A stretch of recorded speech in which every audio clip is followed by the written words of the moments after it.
Hello everybody, today we're going to have a look at another poem from the Eduqa poetry anthology for GCSE English Literature. And we're going to have a look at Rita Dove's poem Cozy Apologia.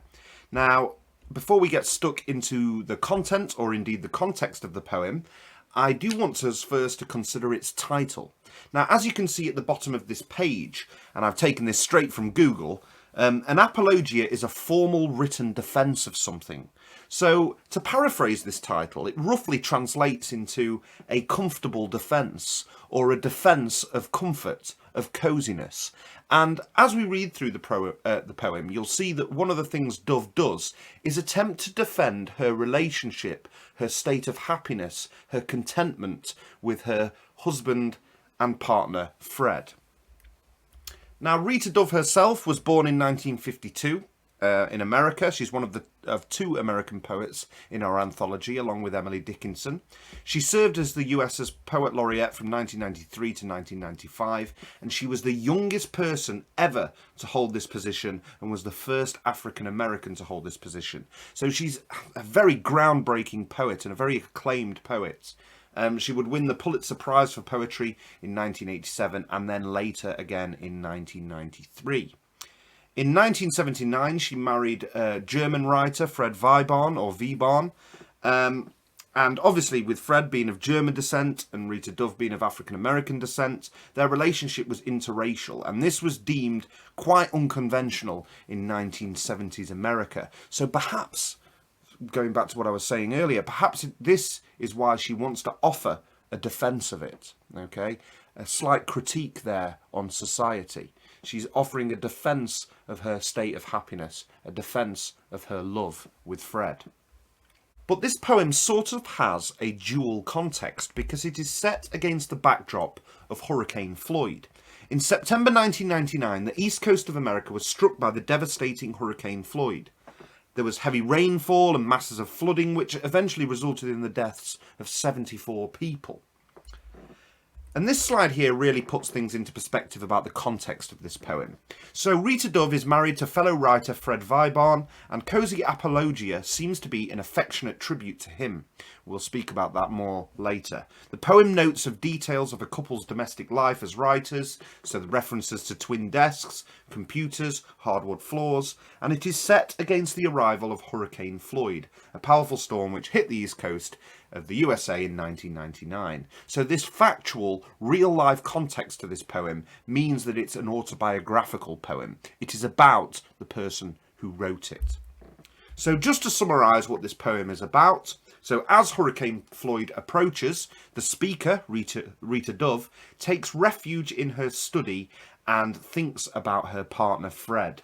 She compares him to everyday objects, as well as traditional knight in shining armour, traditional chivalric image.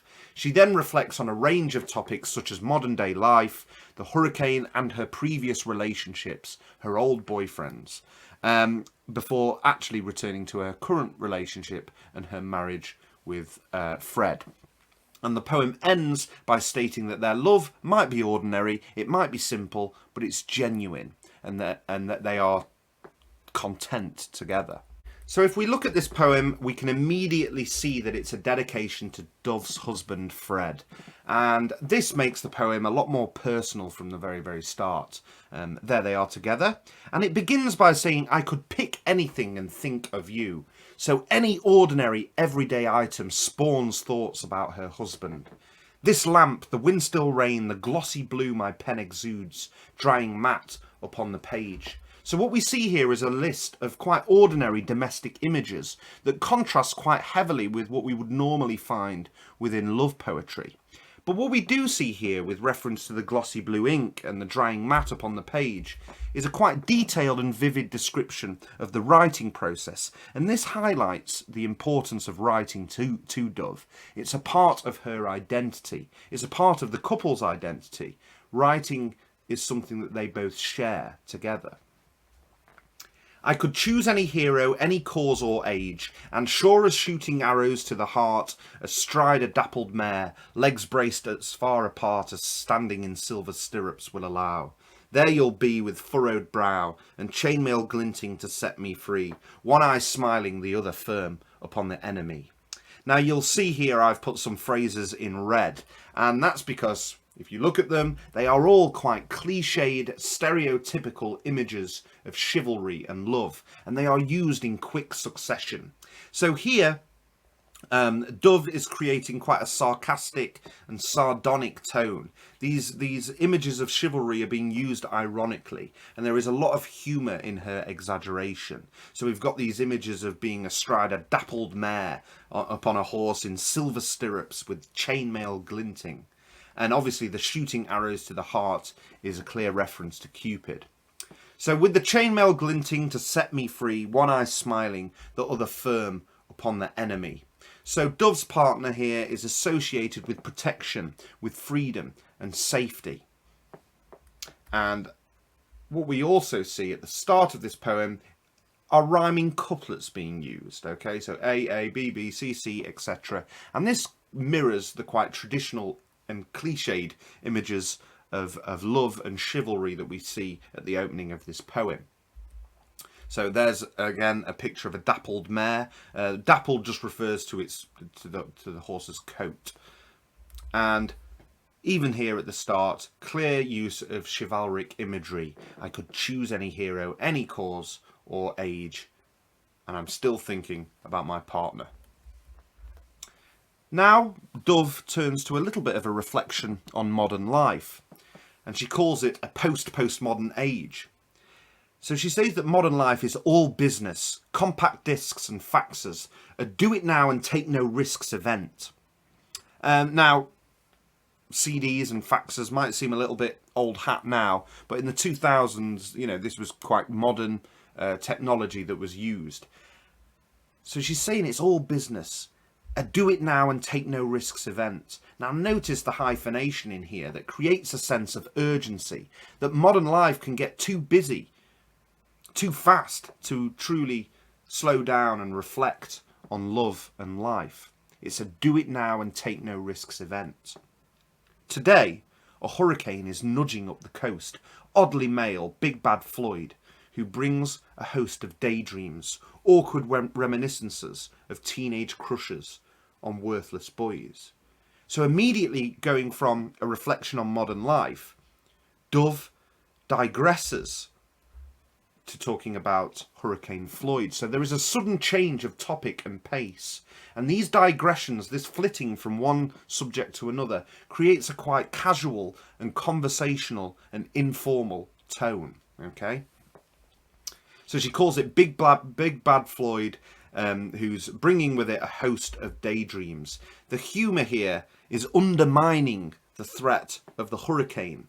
So for Dove, Big Bad Floyd is not bringing horror, it's bringing daydreams and awkward reminiscences of past relationships of worthless boys and crushes. So Hurricane Floyd has allowed her to take refuge in her study and daydream and to reflect about previous relationships. So the seclusion and isolation forced by the hurricane gives time to think about the past, even the worthless relationships that she once had. So we've got these teenage crushes. Now this word, a crush, is again highlighting their lack of significance. They were just crushes. They weren't really anything meaningful. So she had these crushes on worthless boys whose only talent was to kiss you senseless. They all had sissy names: Marcel, Percy, Dewey. So we can see here a quite playful use of language, showing that Dove didn't really take these relationships very seriously. The sissy names, the kissing you senseless. And they're described here using this simile as being thin as licorice and as chewy, sweet with a dark and hollow centre. And again, this extended metaphor really shows that their relationships lacked meaning and substance. They were just hollow. Then we move back to Hurricane Floyd and a reflection on Hurricane Floyd. Floyd's cussing up a storm. You're bunkered in your eyrie, I'm perched in mine. So we have use of colloquial language here that that Floyd is cussing up a storm. It's creating havoc, but she's bunkered. Okay, again, another word associated with safety and security. And this word airy basically means a nest. So we have quite a bird and nesting imagery that link the couple together. So one's bunkered in their eyrie, the other is perched. And this word is further emphasized in these words in parenthesis by the word twin. So we see there again their domestic items from their everyday life, the twin desks, computers, and hardwood floors. We're content but fall short of the divine. So what she's saying here is that their love is just ordinary, but it's genuine and real. And this adjective content is really quite significant to this poem. She's suggesting here that their love isn't anything heavenly, it's nothing idealized, but it's genuine, it's real, and she's content. So eyrie is basically the nest of an eagle or another bird of prey built in a lofty crag or peak. So this links again to what I was saying about this nesting imagery. Again, all being associated with safety and security amongst this backdrop of Hurricane Floyd. Still, it's embarrassing, this happiness. Who's satisfied simply with what's good for us? When has the ordinary ever been news? So this is quite significant here. Words like satisfied and ordinary are being used to describe her love with Fred. And she's almost embarrassed by this happiness that she feels. She's very self-aware in this section. She makes fun of their love. She's happy, but she admits that their love is rather ordinary and simple. And this rhetorical question here is quite significant. When has the ordinary ever been news? When has something so simple ever been worth kind of shouting about? But she's content and she's happy, and so much so that, as I've said, she almost feels embarrassed by it. And yet, because nothing else will do, to keep me from melancholy, call it blues, I fill this stolen time with you. What a lovely ending to the poem. So melancholy, obviously quite a formal word for sadness. And it seems here that Fred is someone who keeps Dove away from melancholy and keeps her happy. And this is contrasted quite sharply with the informal word blues. Okay, to be feeling blue is to be feeling low, to be feeling sad. So there is a contrast in the informal language and the colloquial language here. And this is written in parenthesis, in brackets, which again makes the poem, this section of the poem, seem quite informal and personal, as if we are hearing Dove's inner thoughts. And she recognises that Hurricane Floyd has taken time away from her. It's stolen time, but she's quite happy, she's quite content to fill this stolen time with you. And the word you at the end of the poem puts a deliberate final emphasis on Fred. So Dove begins to appreciate the time that has been stolen by Hurricane Floyd, and she is grateful to contemplate her relationship with Fred and to kind of revel in how content she is. So moving on to form and structure then, the poem is written in the first person and uses lots of digressions, as we've spoken about, and this makes the poem sound conversational and casual. It has a conversational tone, we could say. The number of syllables also varies, which reflects the speaker's shifting train of thought throughout the poem. And the first stanza, as we've mentioned, uses regular rhyming couplets, which suggests a quite traditional love poem, particularly when it's paired with that chivalric imagery that we see at the start. But this is disrupted as the poem progresses to reflect the disorder brought about by the incoming hurricane. So the form sort of matches this dreamlike tone of the poem, and the fact is, at the end of the poem, there also seems to be a new rhyming structure established. But there is this disruption from regular rhyming couplets to disorder that is created by the hurricane. And again, this could reflect Rita Dove's deviating train of thought throughout the poem. Okay, I hope you've enjoyed this, and good luck with the rest of your studying.